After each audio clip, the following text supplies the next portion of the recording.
ಇದು ಬೆಂಗಳೂರಿಗರಿಗೆ ಒಂದು ರೀತಿ ಆಘಾತಕಾರಿ ಸುದ್ದಿ. ಯಾಕಂದ್ರೆ ಸ್ವಾತಂತ್ರ್ಯ ದಿನಾಚರಣೆಗೂ ಮುನ್ನ ಬೆಂಗಳೂರಿನಲ್ಲಿ ಸ್ಫೋಟಕಗಳು ಪತ್ತೆಯಾಗಿದೆ. ಅವಲಹಳ್ಳಿ ಠಾಣಾ ವ್ಯಾಪ್ತಿಯಲ್ಲಿ ರಾಶಿ ಜಿಲೆಟಿನ್ ಕಡ್ಡಿಗಳು ಪತ್ತೆಯಾಗಿದೆ. ಒಟ್ಟು 100ಕ್ಕೂ ಹೆಚ್ಚು ಜಿಲೆಟಿನ್ ಕಡ್ಡಿಗಳು ಪತ್ತೆಯಾಗಿರುವ ಬಗ್ಗೆ ಮಾಹಿತಿ ಲಭ್ಯವಾಗಿದೆ. ಇನ್ನು ಜಿಲೆಟಿನ್ಗೆ ಬಳಸುವಂತಹ ವೈರ್ಗಳನ್ನ ಪೊಲೀಸರು ವಶಕ್ಕೆ ಪಡೆದುಕೊಂಡಿದ್ದಾರೆ. ನಗರದಲ್ಲಿ ವಿಧ್ವಂಸಕ ಕೃತ್ಯವೆಸಗಲು ಸಿದ್ಧತೆ ನಡೆದಿತ್ತ ಎನ್ನುವಂತಹ ಅನುಮಾನ ಮೂಡಿದೆ.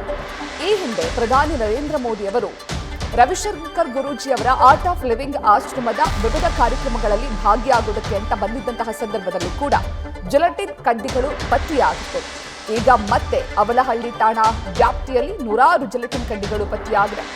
ಸದ್ಯ ಅವಲಹಳ್ಳಿ ಠಾಣೆಯಲ್ಲಿ ಈ ಪ್ರಕರಣ ದಾಖಲಾಗಿದ್ದು ಪೊಲೀಸರು ತನಿಖೆಯನ್ನ ಚುರುಕುಗೊಳಿಸಿದ್ದಾರೆ. ಸ್ಫೋಟಕ ಸಂಗ್ರಹದ ಹಿಂದೆ ಯಾರ ಕೈವಾಡ ಇದೆ ಅನ್ನೋದರ ಕುರಿತು ಪೊಲೀಸರು ತನಿಖೆಯನ್ನ ಆರಂಭಿಸಿದ್ದಾರೆ.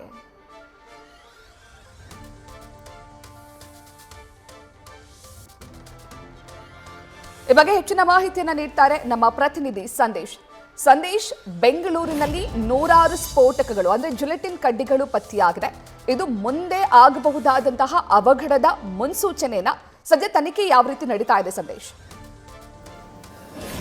ಪ್ರತೀಕ್ಷಾ, ಈಗ ಸದ್ಯ ಪೊಲೀಸರು ಕೂಡ ಅಲ್ಲಿ ಸಿಕ್ಕಿರುವಂತಹ ಜಿಲೆಟಿನ್ ಸ್ಟಿಕ್ಸ್ಗಳೇನಿದೆ ಅವೆಲ್ಲವನ್ನು ಕೂಡ ಈಗಾಗಲೇ ಸೀಸ್ ಮಾಡಿ ಈಗ ಸದ್ಯ ಎನ್ಕ್ವೈರಿಯನ್ನು ಮಾಡ್ತಾ ಇದ್ದಾರೆ. ಅದರಲ್ಲೂ ಕೂಡ ಪ್ರಮುಖವಾಗಿ 2 ತಿಂಗಳಲ್ಲಿ ಸ್ವತಂತ್ರ ದಿನಾಚರಣೆ ಕೂಡ ಇದೆ. ಇದರ ಮುನ್ನ ಈ ಒಂದು ಜಿಲೆಟಿನ್ ಕಡ್ಡಿಗಳು ಅದು ಕೂಡ ಬೃಹತ್ ಪ್ರಮಾಣದಲ್ಲಿ ಈ ಜಿಲೆಟಿನ್ ಸ್ಟಿಕ್ಸ್ ಏನು ಸಿಕ್ಕಿದೆ ಇದು ಸಾಕಷ್ಟು ಆತಂಕಕ್ಕೆ ಎಡೆ ಮಾಡಿಕೊಟ್ಟಿರುವಂಥದ್ದು. ಯಾಕಂದರೆ ಈ ಹಿಂದೆ ಕೂಡ ನರೇಂದ್ರ ಮೋದಿ ಅವರು ಬಂದಂಥ ಸಂದರ್ಭದಲ್ಲೂ ಕೂಡ ಜಿಲೆಟಿನ್ ಪತ್ತೆಯಾಗಿತ್ತು. ಅದಾದ ನಂತರ ಈಗ ಸದ್ಯ ಸುಮಾರು ಬೃಹತ್ ಪ್ರಮಾಣದ ಅಂದರೆ 100ಕ್ಕೂ ಹೆಚ್ಚು ಜಿಲೆಟಿನ್ ಸ್ಟಿಕ್ಗಳು ಸಿಕ್ಕಿರೋದೇನಿದೆ ಇದು ಸಾಕಷ್ಟು ಆತಂಕಕ್ಕೆ ಎಡೆ ಮಾಡಿಕೊಡ್ತಾ ಇದೆ. ಜೊತೆಗೆ ಇದನ್ನ ಪೊಲೀಸರು ಕೂಡ ತುಂಬಾ ಗಂಭೀರವಾಗಿ ತೆಗೆದುಕೊಂಡು ಗಂಭೀರವಾದ ಪ್ರಕರಣ ಅಂತೇಳಿ ಈ ಒಂದು ಕೇಸನ್ನು ಕೂಡ ಈಗಾಗಲೇ ಎನ್ಕ್ವೈರಿಯನ್ನ ಮಾಡ್ತಾ ಇದ್ದಾರೆ. ಅಂದ್ರೆ ಮೊದಲಿಗೆ ಇಷ್ಟೊಂದು ಜಿಲೆಟಿನ್ ಸ್ಟಿಕ್ಸ್ ಗಳನ್ನ ಯಾವ ಕಾರಣಕ್ಕಾಗಿ ಇಟ್ಟಿದ್ರು, ಏನಾದರೂ ಕ್ವಾರಿಗಳಿಗೆ ಬಳಸೋದಕ್ಕೆ ಇದನ್ನ ಇಟ್ಟಿದ್ರಾ ಅಥವಾ ವಿಧ್ವಂಸಕ ಕೃತ್ಯವನ್ನ ನಡೆಸೋದಕ್ಕೆ ಏನಾದರೂ ಸಿದ್ಧತೆಯನ್ನ ನಡೆಸ್ತಾ ಇದ್ರಾ, ಈ ಎಲ್ಲಾ ಒಂದು ಆಂಗಲ್ ಅಲ್ಲೂ ಕೂಡ ಎನ್ಕ್ವೈರಿ ಮಾಡಬೇಕಾಗುತ್ತೆ. ಬಿಕಾಸ್ ಜಿಲೆಟಿನ್ ಸ್ಟಿಕ್ಸ್ಗೆ ಬಳಸುವಂತಹ ವೈರ್ಸ್ಗಳು ಕೂಡ ಈಗಾಗಲೇ